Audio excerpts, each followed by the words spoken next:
আসসালামু আলাইকুম রহমতুল্লাহি আল্লাহ পাক এর রহমত থেকে কোনো গুনহাই বড় হতে পারে না। আজকে আমি ১০০ জন হত্যাকারী একজন ব্যক্তির ঘটনা শোনাবো ইনশাআল্লাহ। বনি ইসরায়েলের একজন ব্যক্তি ছিল যে ৯৯টা মানুষকে হত্যা করেছিল এবং সে তওবা করার চিন্তা ভাবনা করছিল।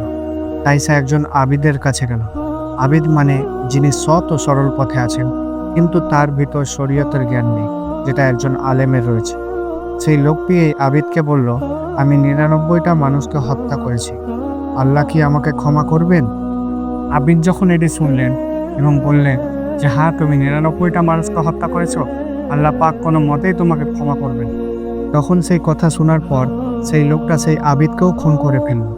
সেই লোকটির কাছে মানুষ হত্যা করা এতটাই সহজ পানির মতো, আবিদের সাথে তার মতের মিল হয়নি বলে সে আবিদকেও খুন করে ফেলল।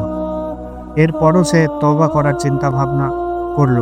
সুতরাং এ সময়ে সে খোঁজ করল যে কাকে জিজ্ঞাসা করা যায়। সে জানতে পারল এক আলেমের কথা। সে সেই আলেমের কাছে গেল এবং বলল, আমি ১০০টা মানুষকে হত্যা করেছি, আল্লাহ কি আমাকে ক্ষমা করবেন? কিন্তু এই আলেম তাকে বললেন, হ্যাঁ, তোমার আশা আছে। যদি তুমি তওবা করো তাহলে আল্লাহ পাক তা গ্রহণ করবেন। যদিও বা তুমি ১০০টি লোককে হত্যা করেছ, যদি আল্লাহ তোমার জন্য তওবার দরজা খোলা রাখে তাহলে কে তোমাকে তা থেকে প্রতিরোধ করবে? কিন্তু আলেমের ফতোয়া এইখানেই শেষ হয় না। তিনি আরও বললেন, তোমাকে এই শহর ছেড়ে অন্য জায়গায় যেতে হবে। এটা হলো খারাপ একটা শহর। আমি চাই যে তুমি এই শহর ছেড়ে অন্য জায়গায় যাও, যেখানে এমন সব লোকেরা রয়েছে যারা আল্লাহর ইবাদত করে, ফলে তুমি তাদের সাথে ইবাদত করতে পারবে। আলেম বুঝতে পেরেছিলেন যে যতক্ষণ এই লোকটি এই শহরেই থাকবে ততক্ষণ সে এই পাপ কাজ করতেই থাকবে। তার কথা মতোই সেই লোক অন্য শহরের দিকে রওনা হলো, কিন্তু আল্লাহর ইচ্ছা মাফিক সেই লোকটি সেই শহরে পৌঁছানোর আগেই মারা গেল। তখন মৃত্যুর ফেরেশতা তার রূহ কবজ করতে আসলেন। যখন একজন ভালো লোক মারা যায় তখন রহমতের ফেরেশতা রূহ কবজ করতে আসেন, কিন্তু যখন একজন খারাপ মানুষ মারা যায় তখন শাস্তির ফেরেশতা রূহ কবজ করতে আসে। কিন্তু যেহেতু এক্ষেত্রে পরিস্থিতি পরিষ্কার ছিল না, তার জন্য দুই ধরনের ফেরেশতাই তার রূহ কবজ করতে আসে এবং সেখানে আসার পর একটি বিতর্ক সৃষ্টি হয়। শাস্তির ফেরেশতা বললেন, এই লোক আমাদের, কারণ সে এখনো তওবা করেনি, কবুল হয়নি। তার সদিচ্ছা ছিল কিন্তু সে সেই শহরে পৌঁছাতে পারেনি। আর রহমতের ফেরেশতা বলল, না, সে তওবা করে নিয়েছে এবং সে সেই শহরে যাওয়ার জন্য রওনা দিয়ে দিয়েছে।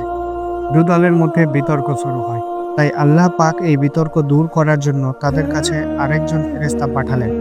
তিনি তাদের বললেন যে যেইখানে সে মারা গিয়েছে সেখান থেকে উভয় শহরের দূরত্ব পরিমাপ করো। যদি তোমরা তাকে তার নিজের শহরের কাছে পাও তাহলে সে জাহান্নামী, আর যদি অন্য শহরের কাছে পাও তাহলে সে জান্নাতি। নবী পাক সাল্লাল্লাহু তাআলা আলাইহি ওয়াসাল্লাম বলেন যে প্রকৃতপক্ষে ব্যক্তিটির লাশ নিজের শহরের দিকেই ছিল, অর্থাৎ তার ঠিকানা কোথায় হওয়া উচিত? জান্নাত। কিন্তু নবী পাক সাল্লাল্লাহু তাআলা আলাইহি ওয়াসাল্লাম বলেন, আল্লাহ পাক জমিনকে নির্দেশ দেন তার নিজের শহরের মধ্যাকার দূরত্ব কেন্দ্রীভূত করার এবং সেই অন্য শহরের মধ্যাকার দূরত্বকে সংকুচিত করার। যখন ফেরেশতারা মাপতে লাগলেন তখন সেই ব্যক্তিটিকে অন্য শহরের, অর্থাৎ ভালো লোকেদের শহরের নিকটবর্তীতে পেলে আল্লাহ পাক তাকে ক্ষমা করলে এবং জান্নাতবাসী করলে। সুবহানাল্লাহ, সুবহানাল্লাহ। একজন ব্যক্তি ১০০ জন লোককে খুন করার পরও জান্নাতে গিয়েছে। এই জন্যই গিয়েছে কারণ আল্লাহ পাকের রহমত থেকে কোনো গুনাহই বড় না। নিশ্চয় আল্লাহ ক্ষমাশীল।